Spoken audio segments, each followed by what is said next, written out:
you're watching Business Africa. My name is Asha Samput and welcome to our new edition dedicated to the continent's business and economic news.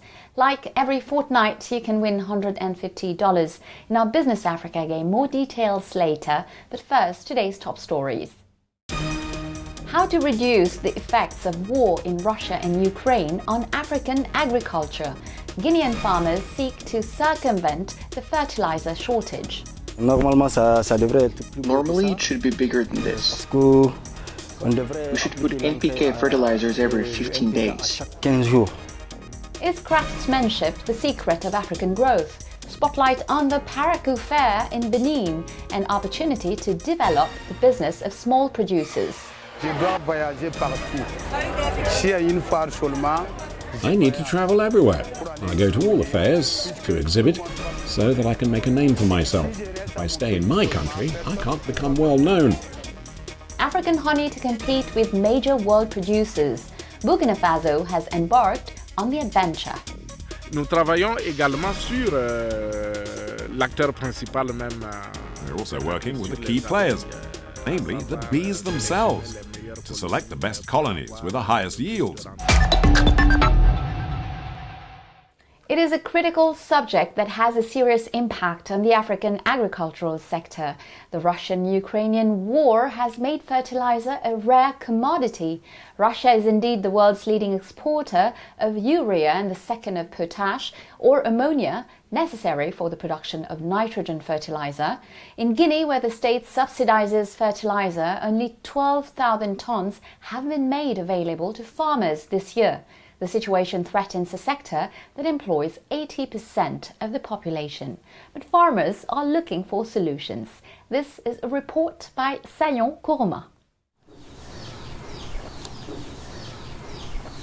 His urban garden has become a headache for Abdoulaye Yero Balde.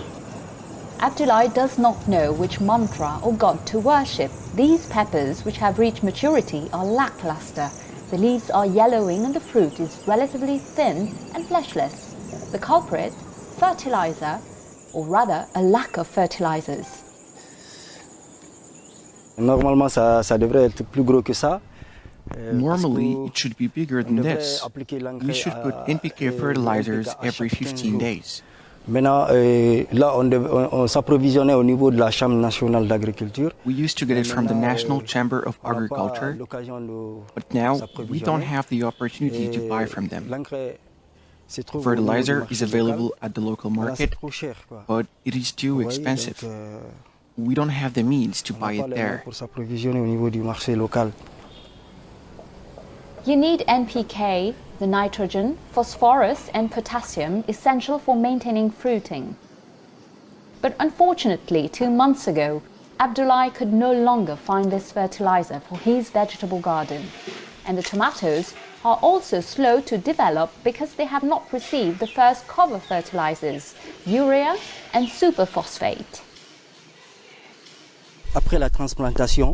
After transplanting, if on the 7th day we applied the fertilizer, it would be like on the other side, the strip behind us like this.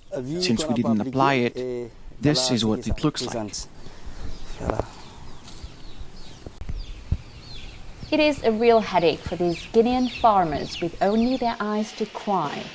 At the Guinean Chamber of Agriculture, we are sensitive to the suffering of these farmers. The crisis is global, and Guinea is no exception. There is a lack of fertilizer because there is an international crisis.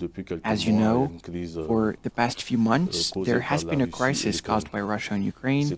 It so happens that Russia and Ukraine are the main producers of the different chemical materials that go into the manufacture of fertilizer, nitrogen, ammonia, etc. So with the Russian-Ukrainian crisis, today there is a shortage of fertilizer everywhere in the world. It is everywhere.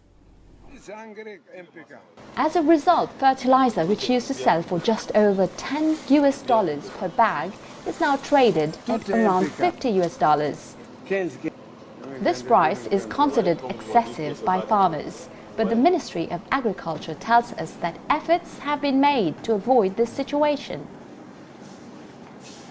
C'est une réalité mondiale. This is a global reality. On the other hand, the fertilizer distributed through the National Chamber of Agriculture, with the state's involvement, is cheaper than the fertilizer on the market. This fertilizer is sold at about 450,000 Guinean francs per bag, or $50 per 50 kilograms bag, while on the normal market, the same bag is sold for 550 or 600,000 Guinean francs. So there is a big difference of more than $10 between the fertilizer sold through the National Chamber of Agriculture and the fertilizer on the normal market. The Guinean state has found 12,500 tons of NPK and urea fertilizer in this global context. But access to these fertilizers is a miracle. Traoré, an agronomist, struggles to get hold of this famous sesame. In our locality, we still don't have access to these fertilizers. We heard on the radio and television that fertilizer is available and that it costs $450,000. Still, we mobilized, went to the Prefectural Chamber of Agriculture, and used to get the fertilizers on Mondays and Thursdays. But on these days, we went to the shops. But the shops were always closed, so we haven't found the fertilizer yet. In these difficult conditions, you have to be resourceful. In need of nitrogen and calcium for his tomato garden, Traoré has to mix his own chemicals, in this case, calcium nitrate and urea, to obtain the trace elements. For example, here we have calcium, magnesium, zinc, and nitrogen. If you don't have that, you can't. And so that's what we mix with the urea to get trace elements. But the state does not send this kind of fertilizer. This prevents us from continuing. For example, we used to grow 1 hectare of tomatoes here at this time of the year, 2 hectares, but today we only have half a hectare that is fertilized, and the rest isn't. We risk losing them. At the end of their rope, Guinean farmers fear the worst.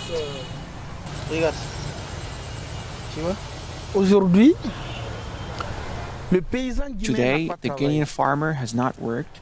We don't have fertilizer. If we don't do anything, we are heading straight for a food crisis in our country. This shortage of fertilizer once again highlights the need for each African country to work to ensure its food security and, above all, to find organic alternatives. Organic fertilizers are needed, and the field's low productivity is due to the fact that some soils are impoverished. And the best way to regenerate the soil is to use organic fertilizer. Given this crisis of chemicals on the market, the solution would be organic fertilizers. This is particularly true in Guinea, where the first chemical factory went bankrupt in 2017, only 1 year after its inauguration.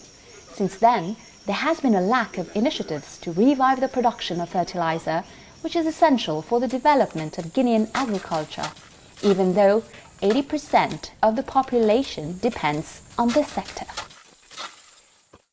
Fortunately, despite the impact of the war on the agricultural sector and the agri-food market, Africa continues to attract investors thanks to African startups. According to the Africa the Big Deal database, this funding has more than doubled to reach $3.14 billion in the first 6 months of the year. Whereas these fundings dropped by 3.7% in Europe and plummeted by 43% in Latin America and the Caribbean. In Africa, Kenyan startups still dominate the market. It has always been a safe bet. Craftsmanship represents 20% to 35% of contribution to the growth of African economies.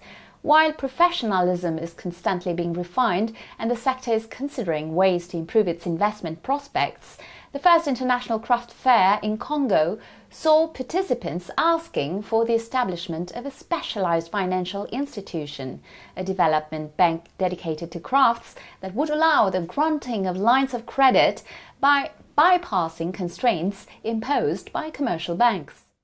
And it is precisely at major regional fairs that African craftsmanship is recognized. Example at the Parakou Fair in Benin, which welcomed more than 500 exhibitors during its last edition, among them many craftsmen and small processors, as our correspondent Didier Sogba found out. Take a look.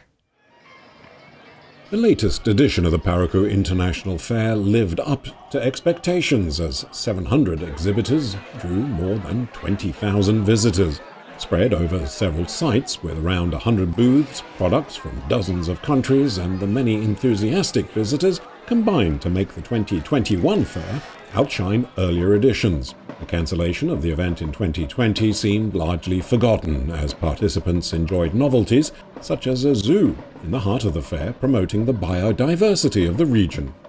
The most beautiful innovation for me is the zoo, because we haven't seen a zoo at all in previous editions. This farm with different animals is really very interesting. But we also had a unit of transformation of fonio, and we had the opportunity to taste fonio cake that I absolutely didn't know about. It really made me happy.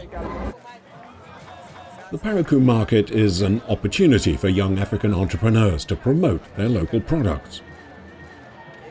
Je suis un transformateur de soja en fromage. I process soy into cheese and soy skewers. When we exhibit here, many people want to discover this novelty. Découvrir cette nouveauté que nous avons amenée. Donc, les gens ont de la curiosité à savoir. People are curious to know how we make the soy skewers. They wonder if it's pork meat, for example. Ce truc-là, c'est pas la viande de porc, par exemple. Moi, j'utilise au moins. I use at least 10 kilos of soybeans a day. De graines de soja par jour. Donc, avec les 10 Usually with 10 kilos, I can make at least 50 soy-based cheeses. de fromage de soja.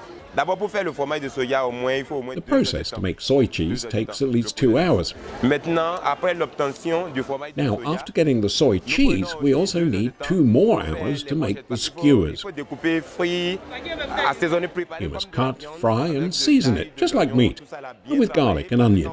We need to prepare it properly, because it should seem like you are preparing meat. Avec, je dis, environ avec 4 heures de temps. All in all, it takes approximately 4 hours to complete the whole process.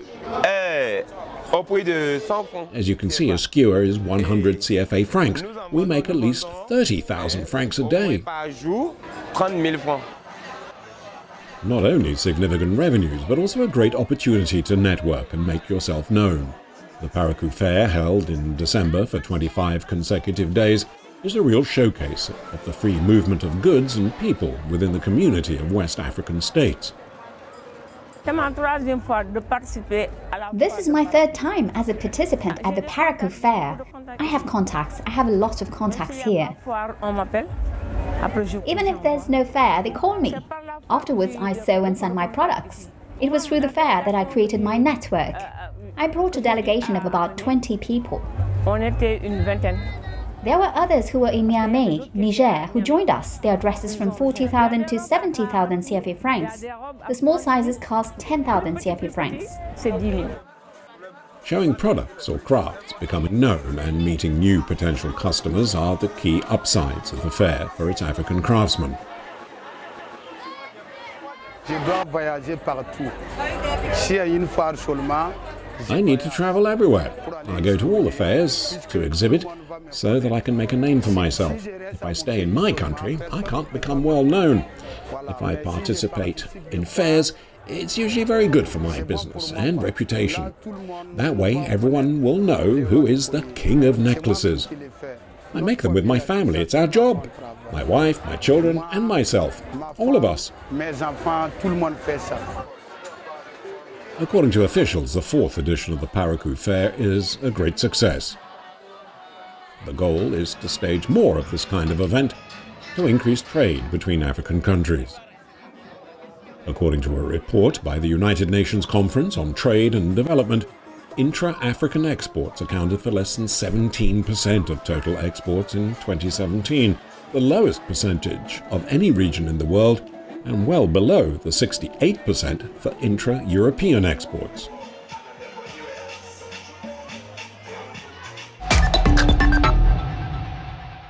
Welcome to the second part of our show. Where is the Central African Republic Sango Coin heading? The question arises in the face of moderate investor interest in the new Central African cryptocurrency. Out of the 210 million Sango coins offered for sale since the end of July, only 12.1 million had found buyers in the space of 3 days. The setbacks of the international cryptocurrency market are undoubtedly responsible for the situation. But interest in the Sango coin is still beginning to emerge. Last month, the president of the first international cryptocurrency platform, Binance, and his team went to the Central African Republic. And as a sign of this growing enthusiasm for cryptocurrencies in Africa, the Binance platform and the technology hub Inoni Tech have signed a partnership. The objective is the creation in Yaoundé of the first training hub on cryptocurrency in the CMAC zone, enough to expand the training potential of Binance, which has already introduced crypto assets to more than 600,000 Africans face-to-face as well as virtually. And to oversee these new technologies, which also generate new risks, a new regional cybersecurity center will be created. This African Cybersecurity Center will be based in Lomé. The United Nations Economic Commission for Africa and the government of Togo have signed a memorandum for this new mission. The aim is to strengthen the capacities of cybersecurity agencies on the continent, both technically and in terms of research. In March, Togo had already hosted the first summit on cybersecurity in Africa. It is very popular all over the world, and yet its production is stagnating. Honey is the first victim of insecticide and herbicide spraying or climate change. Its consumption, which is more popular than ever in the United States and Europe, is dependent on imports, a juicy sector dominated by China, but into which Africa is effectively tiptoeing, as here in Burkina Faso. Honey is one of the most sought-after products on international markets. Faced with growing demand, more and more Africans are trying their hand at beekeeping. In Burkina Faso, as elsewhere on the continent, honey production is a traditional activity, common to almost every household in rural areas.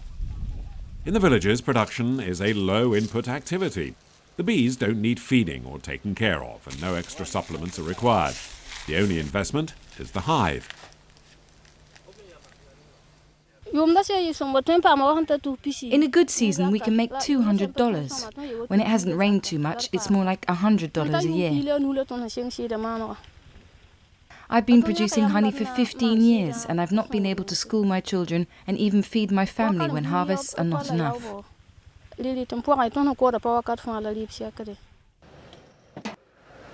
country produces around 500 tons of honey each year. Although, as the sector is not clearly structured, this is an estimated figure. Locally based organizations are busy persuading people to modernize their activities. In Zinarié, the VEN Federation has distributed almost 2,000 modern hives among the region's beekeepers. This NGO makes sure producers obtain better rates by treating the wild honey they collect. With a supplementary process, the honey can be sold directly to supermarkets in major cities. Au niveau du centre de production, le miel brut, nous l'achetons. At the production center, we buy the untreated honey for $1.50.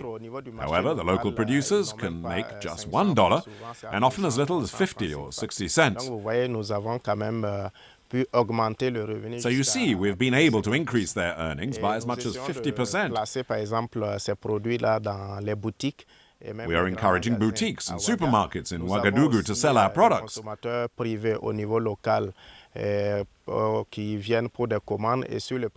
We also have orders locally from private individuals, as well as private orders from international clients in Belgium. Mais actuellement, c'est au stade vraiment d'une consommation privée à leur niveau. The international market has huge potential.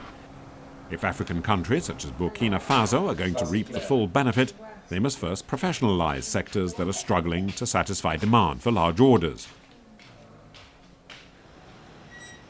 Furthermore, they will also need to respect strict quality controls to obtain the much coveted seal of approval from the European Union, their principal client. Pour le miel, il y a une liste des résidus. For honey production, there is a list of residues that have to be monitored, as we cannot exceed certain limits. On parle des médicaments, on parle des Our pesticides. samples must not contain too high a level of pesticide or chemicals used in production. Pas dépasser une certaine limite dans les échantillons. Il y a certains produits comme des médicaments antibiotiques. Certain chemicals, such as antibiotics and antimicrobe medicines, are totally outlawed in Europe. So this must also apply to honey imported from Burkina. Miel de provenance du Burkina. Donc c'est l'autorité. It is up to the relevant authorities in the country to draw up a program to monitor these residues. Unfortunately, there is no such program. Malheureusement, un tel plan n'existe pas. Until a certified label is established, local projects to process honey are catering for demand from the Burkinabés. Jacques Koidima, an engineering technologist, has become a specialist in honey production. He now has his own agroecological farm in Ningdougou, in the east of the country. Nous ne faisons pas seulement que produire. Nous travaillons sur un plan. We're not just producing, we're working transversely to develop production techniques and tools, improving hives and equipment. L'amélioration des ruches, des équipements d'exploitation, etc., etc. Nous travaillons également sur l'acteur principal même. We're also working with the key players, namely the bees themselves, to select the best colonies with the highest yields. Nous avons, par exemple, beaucoup utilisé le miel et ses dérivés dans. We are using honey and its derivatives to produce cosmetics, soap, pomades, cream, and lotions, as well as pharmaceutical solutions. Les crèmes, les laits, etc., ainsi que certaines solutions pharmaceutiques. Aware of the sector's vast potential, the public authorities have decided to promote what is known as non-timber forest products, namely products such as nuts, berries, and honey. The main challenge they have to face is to halt deforestation caused by forest fires, as well as excessive use of weed killers and pesticides. There are also plans to devote huge areas of land to the cultivation of honey plants. The sooner such plans are put into action, the better. Western beekeepers watch helplessly as honey production is affected by dwindling bee populations, decimated by air pollution and the use of chemical fertilizers. Africa stands to gain from getting busy with its bees. Well, it's now time to reward our loyal viewers of Business Africa. It's up to you to answer to the following questions. If you're drawn among those who have given the correct answers, you will win $150. This is game number 584, so listen carefully to the two questions that follow, and good luck. First question, what is the usual price of fertilizer in Guinea? $10 per bag, $15 per bag, or $30 per bag? Second question, how many visitors were there at the last edition of the Parakou Fair? 10,000, 20,000, or 40,000? You know the answers. You can participate now by going to our website africaonair.com in the replay section, answer the questions, fill out your form, and good luck. And of course, don't forget to include your contact details, name, address, telephone, email, and the answers, of course. Check out the term and conditions in the replay section on our news website africaonair.com. The winner will receive $150 as our winner this week. Congratulations, you gave the correct answers to our previous game. Here are the details. First question, on how many square meters is Femi Kachoni practicing organic farming in Benin? The answer is 3,000 square meters. Second question, when was the Ohada created? The answer, in 1993.